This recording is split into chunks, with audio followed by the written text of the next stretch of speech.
My tote drops with a flat, guilty thud on bare concrete.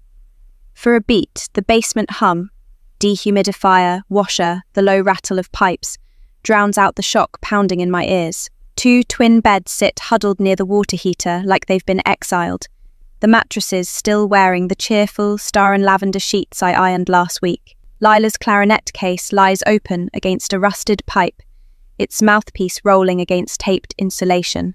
Jonah's inhaler log flutters from a nail, one corner damp and curling. Above the beds, cobwebs string the ceiling like neglected tinsel.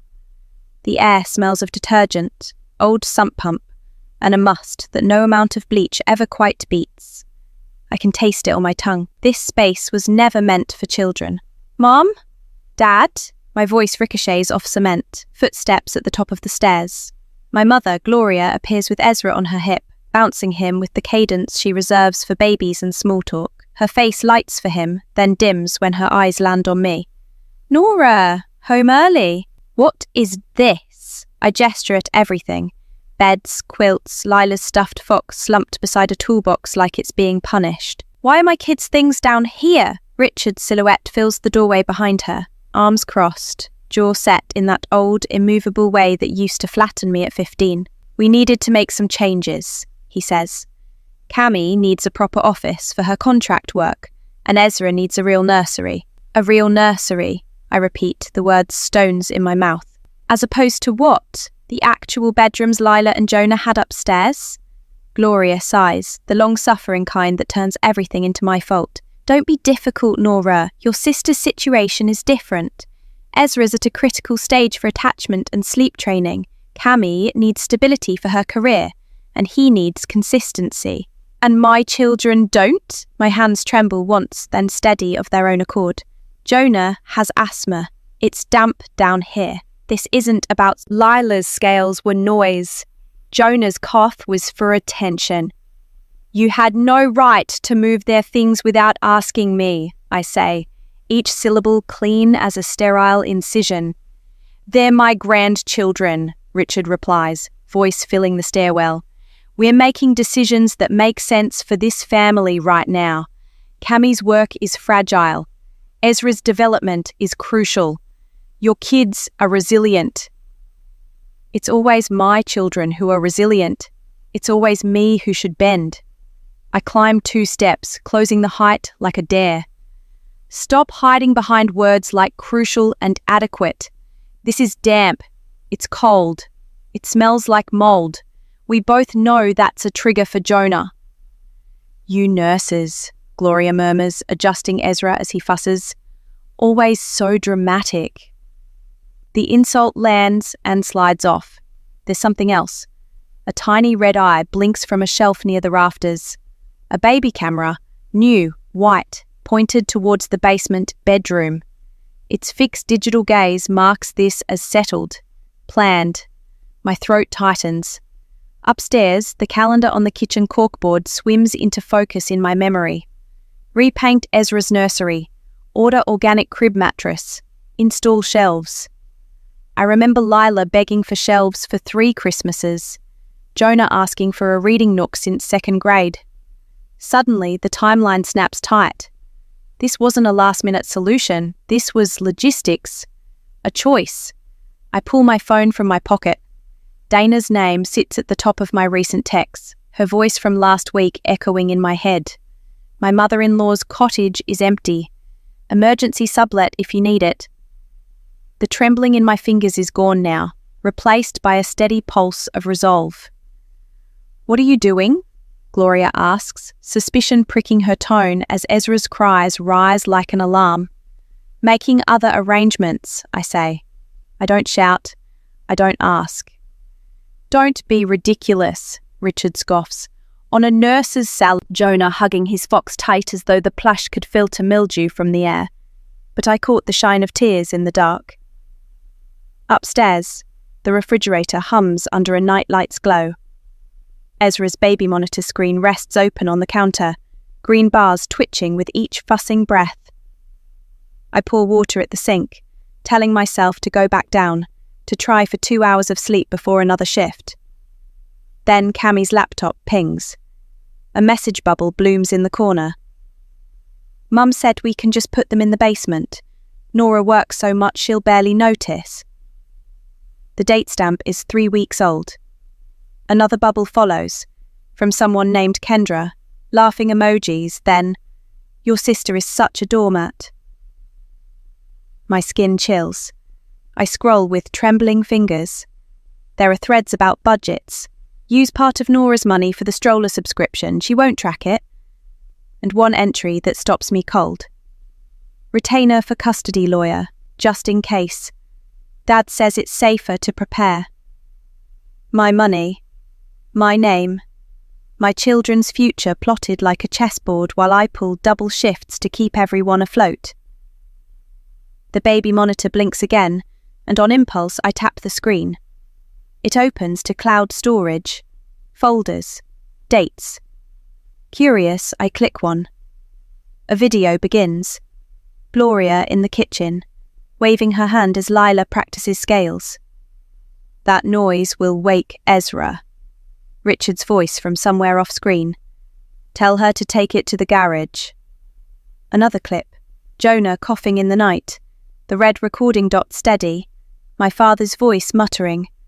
"He'll grow out of it. It's for attention." I slam the lid closed, heart hammering. Evidence. Receipts. All of it living quietly in cloud servers because someone wanted to monitor a baby, but caught themselves revealing the truth. I open Jonah's inhaler log tucked in my bag. 2 uses per day had jumped to 5 since the move. Dr. Klein's note glints in my mind, mold as a health hazard. But I know better than to ignite that war while I'm under their roof. I need leverage, an exit, quiet, surgical, like a midnight shift intubation, swift, precise, no wasted motion. Dana's folded paper burns in my pocket, the cottage, or the 3-bedroom she whispered about, unlisted but waiting. My pulse steadies. I close the laptop carefully, fill my glass, and head down the hall. Passing Ezra's nursery, I pause. On the door, taped in Gloria's handwriting, "Sleep equals brain growth." On the basement door, no sign at all. At dawn, when the washer clicks into silence and the house exhales, I decide. Not a confrontation, a departure. With documents, with proof. With my children in the light where they belong. Sunday arrives with the clamor of relatives. Aunt May, Uncle Ron, and their trio of kids sweep through the front door like a weather front.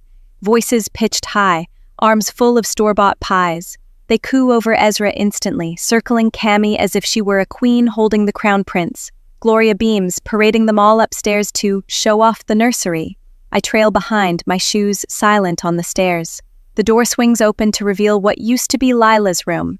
Now painted a pale mint, curtains trimmed with white lace, shelves stacked with picture books Ezra cannot yet read. There's a padded window seat Richard installed. The very thing Lila begged for 3 birthdays in a row. The aunts gasp admiration. Uncle Ron nods at the crib. "Premium mattress, good for spinal development." Nobody mentions Lila. Nobody mentions Jonah. Downstairs, Jonah's cough rasps against the concrete walls, echoing hollow as a warning bell. I slip away from the nursery parade, back into the damp basement. Jonah sits hunched on his bed, inhaler clenched in one hand, quilt around his shoulders. "Grandma said I should eat down here if I can't stop coughing," he whispers. His cheeks are pale, eyes rimmed with red. Upstairs, laughter booms as someone toasts Ezra's future. By dinner, I pay more than 1/3 of the household expenses. My contributions have been rerouted to cover stroller subscriptions and organic meal kits for Ezra. Meanwhile, Jonah's asthma worsens from damp concrete, and Lila's forbidden to practice music. They deserve better. Cammy's voice rises, brittle with panic.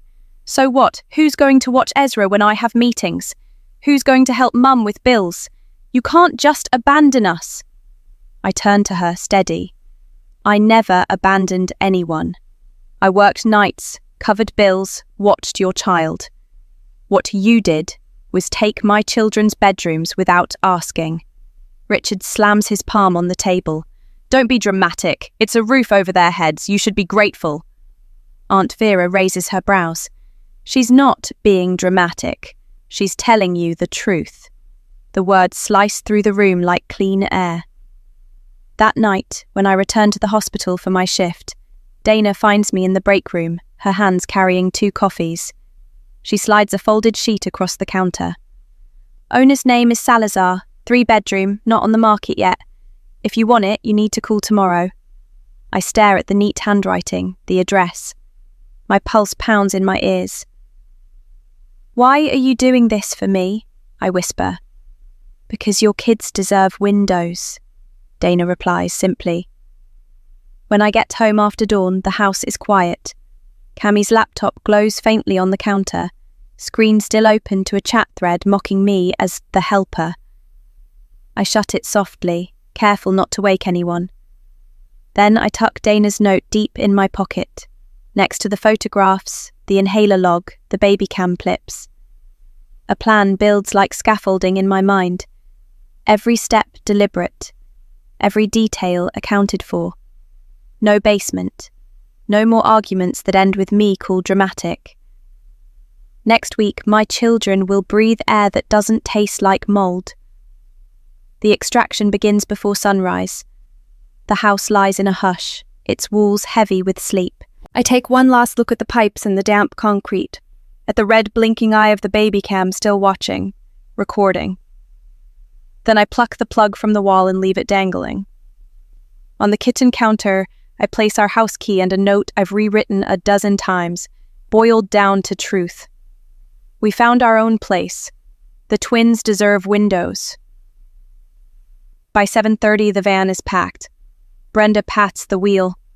That's all? For now, I answer. The rest can rot down there if it has to. The ride to her townhouse feels like crossing a border. Lila presses her forehead to the glass, watching neighborhoods slide by, her reflection wavering with the light. Jonah sits with his inhaler loose in his lap, not clutching it the way he usually does. That night they sleep in Brenda's guest room, curled under clean sheets that smell of lavender detergent. A real window throws street light across their pillows. I listen to Jonah's breathing for hours, waiting for the wheeze, the rattle. It never comes. My phone erupts with calls as soon as dawn breaks. Gloria, then Richard, then Cammie. I let them roll to voicemail. One after another, voices fill my inbox. Gloria, sharp with indignation. This is completely inappropriate, Nora. You're traumatizing your sister by leaving like this. Ezra can feel the tension. Richard, commanding as always, I can't believe you'd do this to family. Call me immediately. Cammie, high-pitched and injured. How could you betray us? After everything we've done for you? I scroll through them in silence, then press delete. Hours later, my phone buzzes with a new number. Aunt Vera. Your mom is telling everyone you had a breakdown and kidnapped the kids. Just wanted you to know. How are you really? I type back 2 words. We're fine. Then, after a pause, they each have their own room, with windows. That evening in Brenda's, the lease papers tremble slightly in my hands as Mr. Salazar slides them across his worn oak desk.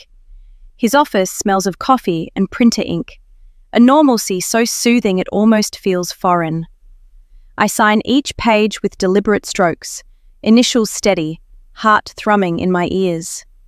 By the time he hands me the brass keys, my palms are damp, but not from doubt, from relief. 2 weeks later, Brenda's minivan pulls up to a modest brick apartment building with wide windows glinting in the sun. The 3-bedroom is small, but filled with light. The moment I open the blinds, warm streaks cut across the hardwood floor.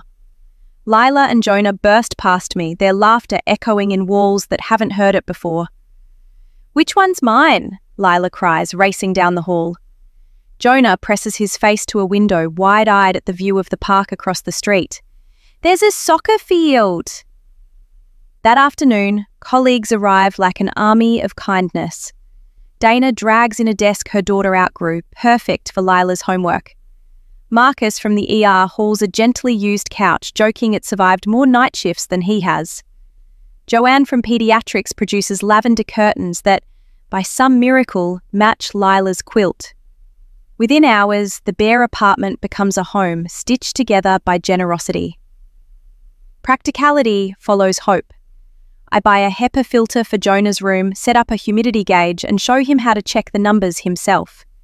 Science in real time, I tell him, and he grins, inhaler loose in his hand, no longer a lifeline, but a backup. For the first time in months, I exhale without tasting mildew. 3 days later, the knock comes. I open the door to see Gloria, Richard, and Cammy standing on the welcome mat, faces arranged in masks of civility. Gloria clutches Ezra, bouncing him reflexively. Richard holds a gift bag patterned with dinosaurs, Jonah's favourite, an attempt at atonement wrapped in tissue paper. "You didn't need to bring gifts," I say, stepping aside. "We thought the twins might appreciate something." Glow in the dark constellations, speckling the ceiling, his telescope stationed by the glass.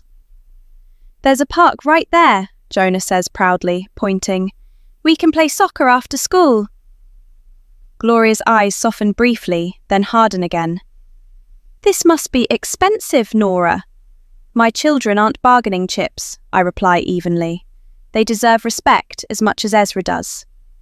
Back in the living room, Jonah surprises them by pulling his inhaler from his pocket. "I barely use this anymore," he says, voice quiet but firm. "Dr. Klein says my lungs already sound better." Silence falls. Even Cammy looks uneasy, shifting Ezra to her other hip. "Who's watching Ezra next Tuesday when I have my interview?" she blurts suddenly. The question hangs in the air like smoke. Lila lowers her clarinet, realization dawning on her young face. She understands now.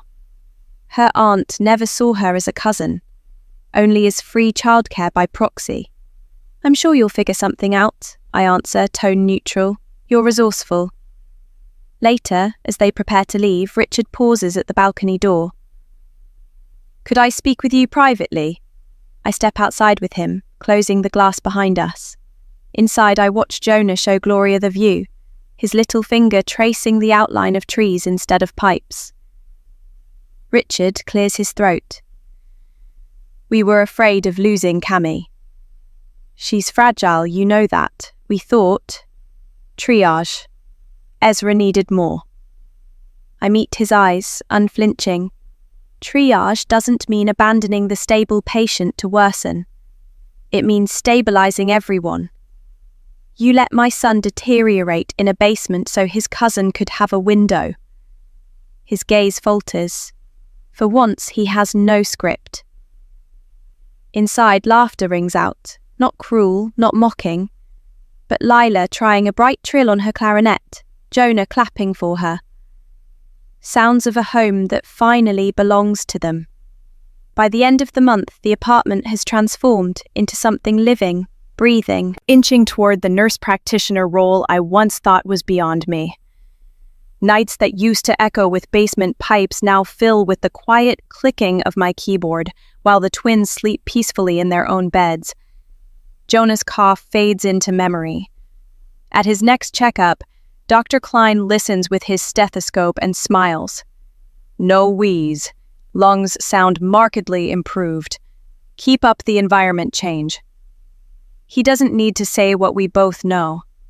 Fresh air and sunlight are medicine, too. Meanwhile, the family narrative shifts. Aunt Vera leaks screenshots of the baby cam messages into the extended family chat, puncturing Gloria's tale of me kidnapping the kids. Texts trickle in from cousins and aunts who now see the truth, support, apologies, questions. The silence around Cammy thickens. Her Instagram stories grow vague. Family is complicated. Loyalty hurts. Likes dwindle. Her throne of curated perfection cracks. Then, unexpectedly, Richard arrives one Saturday with a toolbox. "Thought you might need help mounting those shelves," he mutters, stepping into our sunlit living room. His eyes take in Lila practicing at her clarinet, Jonah bent over a volcano project at the table. He sets the box down and clears his throat. "I'm proud of you, Nora." The words fall awkwardly, heavy with rust, but they land. I don't rush to fill the silence. I let it hang, let him squirm in it. Boundaries mean even gratitude is earned. That evening, Brenda hosts a housewarming. Nurses from every unit arrive with casseroles, second-hand furniture, even a fern that she calls for new beginnings. The apartment glows with noise and warmth. When Brenda raises her glass and toasts, "Family we find," my throat tightens, not with grief, but with something I almost don't recognize. Belonging. Later, after everyone leaves, I catch Jonah arranging his rocks on the sill, whispering constellations to himself, and he narrates every detail with a flourish, his voice carrying excitement instead of coughs. Principal Kim asked me to join advanced band, Lila announces after her piece, and Jason invited me to his birthday party. Mrs. Wilson says my volcano might win first place, Jonah adds, cheeks flushed. Can we paint my room blue this weekend? Real blue, not Grandma's grey. Their voices tumble over each other, unafraid, filling every corner of the house. I watch them and wonder if they even remember the silence of the basement anymore. My phone rings, Gloria's number. I let it buzz twice before answering, not instinctively, but deliberately. We'd like you and the twins to come for Sunday dinner next week, she says, her voice softer than I've ever heard. Just us. Your father grilled steaks. Just you? I ask pointedly. Yes, she replies. Cammy moved back to her condo last month. Ezra's nursery is empty. The admission hangs heavy between us. We'd be happy to come, I say, but we'll need to leave by 7. Lila has band practice Monday morning. Boundaries, non-negotiable. That's fine, she says. We understand. Saturday comes and our house fills with friends instead of critics.